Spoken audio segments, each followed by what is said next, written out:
Welcome back to the New Black, which by now I'm sure you know is my little honey hole where I muse, ramble, and reimagine the Black experience through the eyes of the millennial Black woman.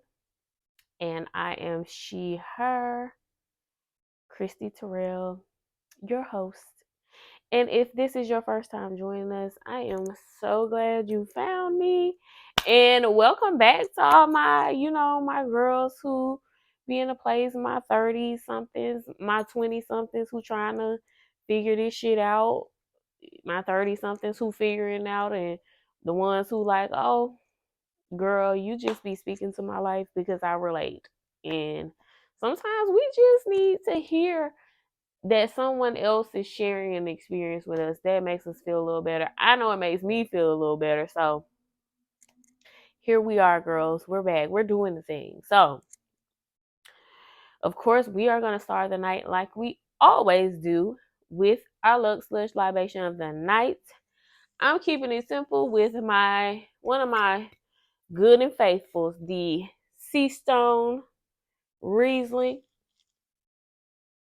If you're not new here, then you know me and this girl have a love affair, or guy, whoever.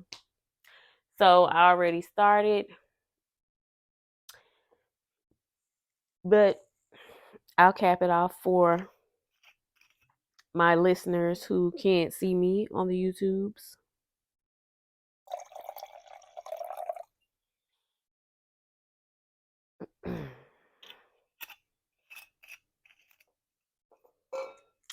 And so, of course, tonight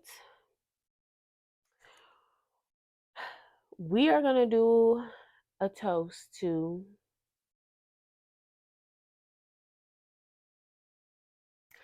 personal happiness, because honestly, sometimes it's people really out here who it's a little too much for them to stomach to see you being happy and free. So let's talk about it. Now, I cannot say that I can relate to this personally because honestly, I try to steer clear of the haters, y'all. I don't have haters amongst me. That's not how I roll. I keep a tight circle. I don't have haters in my circle. So I can't relate. But what I can tell from what I see while I'm doing my nosy scrolling on Instagram is the fact that people are arguing in the comments about people's lives who they don't know, people who don't care about them, people who wouldn't even take the time to get to know them, probably. Like, it's wild. In the comments that people have so much about other people's lives, people they don't know, people who don't know them, people whose bills they don't pay, people who don't even think about them.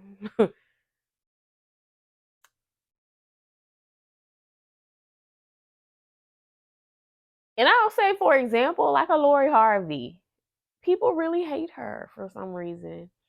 And I think the thing that they hate most about her is that she is really living her best life, or what seems to be the best life that she desires or wants. And that's really triggering for people who are not actually living a version of their life that they desire. Because, quite frankly, living in your freedom and happiness can be real triggering for other people. And I also think of an example as, so I still watch a lot of trash reality TV. And a lot of people don't agree with that because they think it's bad for your mind, which I can honestly agree with a little bit. Because sometimes it can be a bit much, which is why I take breaks from it for probably 2 or 3 weeks at a time. Like, I don't watch the Housewives or any of those shows like every week sometimes, because sometimes the drama gets overwhelming. And it's like, this is just ruffling my feathers too much for people that I don't know. So I have to tune out. And then I'll binge watch for a couple of episodes, or not sometimes. And yeah, and so I recently tapped back into the Housewives of Atlanta. And it's something that I recognize very much in Kenya Moore. Like, I feel like a lot of what she does, like a lot of the things that she argues with some of the other women about, is simply because they have something that she wants. And I think she projects anger on them because they have something that she wants. And envy is really the root of why a lot of people feel a way about people who seem to be and I say seem to be, because you never know, seem to be living their life the way they would like to live their life. And I don't think she feels this way about Marlo, but I do.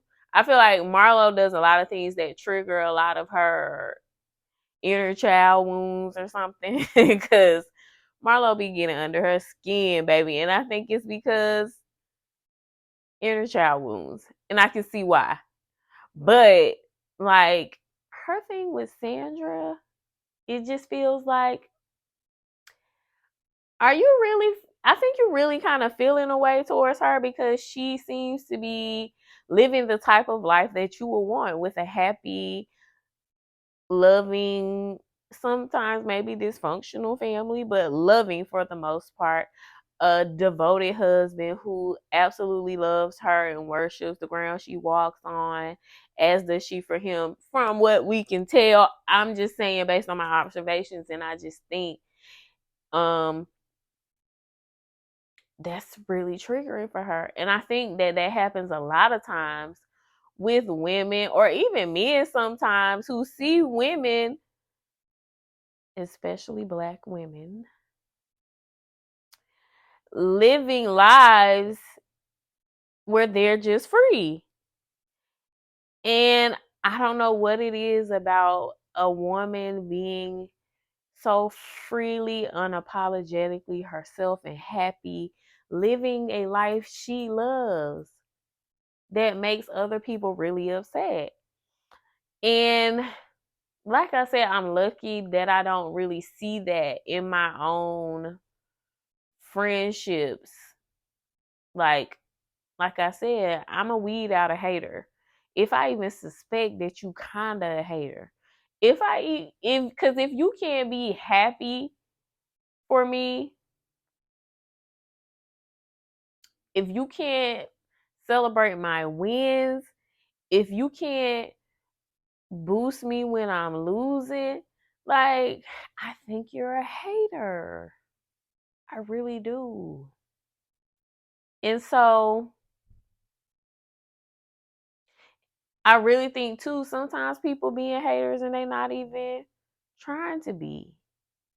Because deep down inside of them, they really want to be living the best version of their own life. And for whatever reason, they feel they can't. But in reality, everyone can live the best version of their own life. Is it easy? Hell no, not really. Is it attainable and possible? Hell yes. But some of the things that you got to do, I think, is really beyond the scope of what people really want to do. Because one of the biggest things that I think hinder people from really finding the freedom in their self, and that's really sitting down with yourself and finding the God in you. you really need to sit down and find the God in you.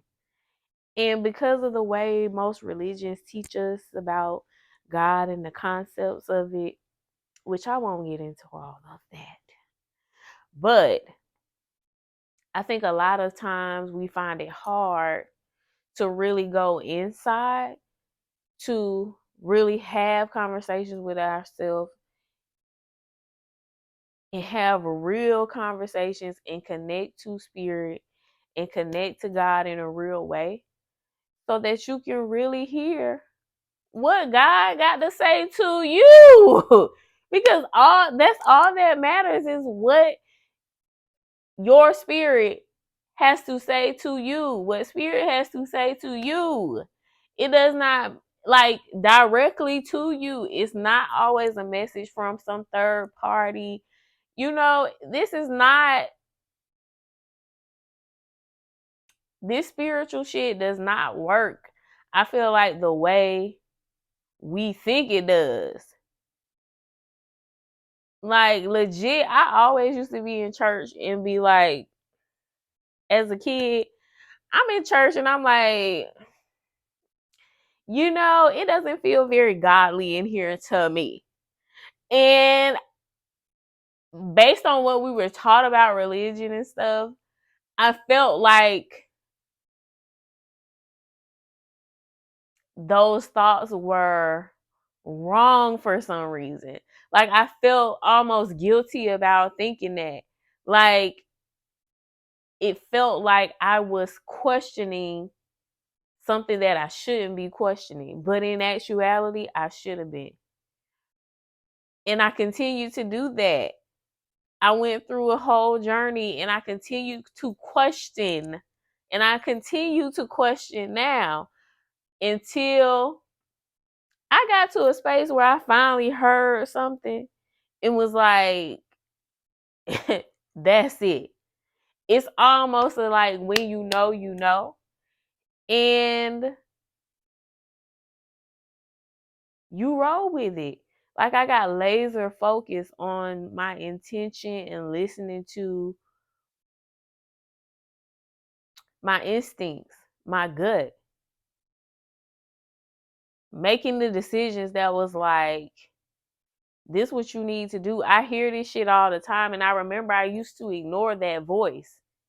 They used to be like, this is what you need to do. Because it was something I never wanted to fucking do. It was always the opposite of what another person told me I was supposed to do. It's the reason I don't ask a lot of advice from people because I don't need it. Because the voices already told me what I'm supposed to do.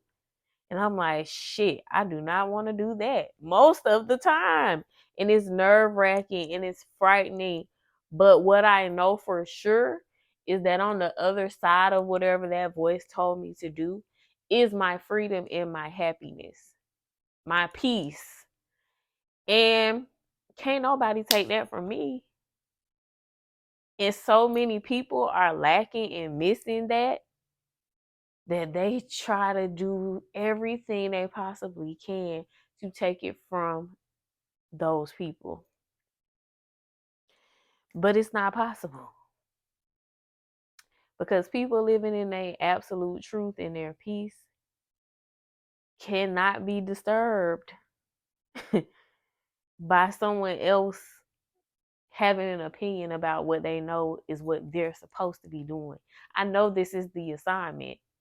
So I can't be moved and disturbed by someone who has no idea about what we're accomplishing here. You don't know what the fuck is going on over here. So what you have to say about it does not matter. You're not qualified to speak on it for real. And what you have to do is realize that most of the time,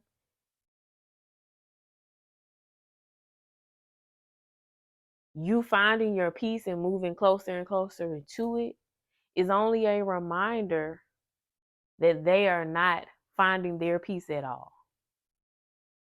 It's a constant reminder of how unhappy they are, about how they can't find that And so instinctually,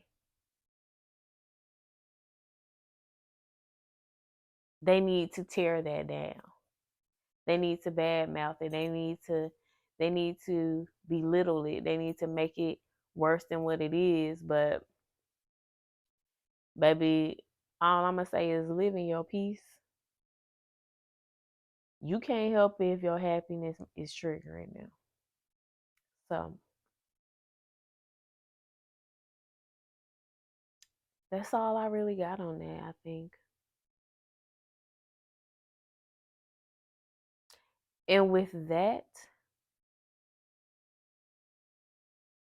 I think my word of the night is question, because I want you to continuously and always question everything. Don't ever limit yourself to not questioning, because I think a lot of the mistakes that the women before us have made is that they didn't question enough of the things that were happening to them, around them, the things that were being done for them, to them.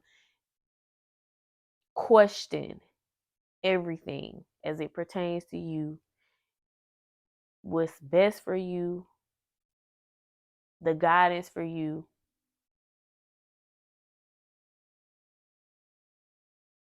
what's for your purpose, what's for your peace. So, if that resonated with you, I hope you would share this with someone who could also benefit from it. And hopefully, you will like and comment and subscribe wherever you are listening to this, on whatever platform. Like I said, share with a friend, tell a friend to tell a friend. And if you are watching this on YouTube, please give this a thumbs up. Leave me a comment. Let me know what you're thinking about anything I had to say here. Anything you think you might want to hear me talk about, let me know in the comments. And I think that's it. So thank y'all so much for coming and joining me on this little journey where I just go on and on about whatever's on my mind. And I appreciate it. So until the next one, bye.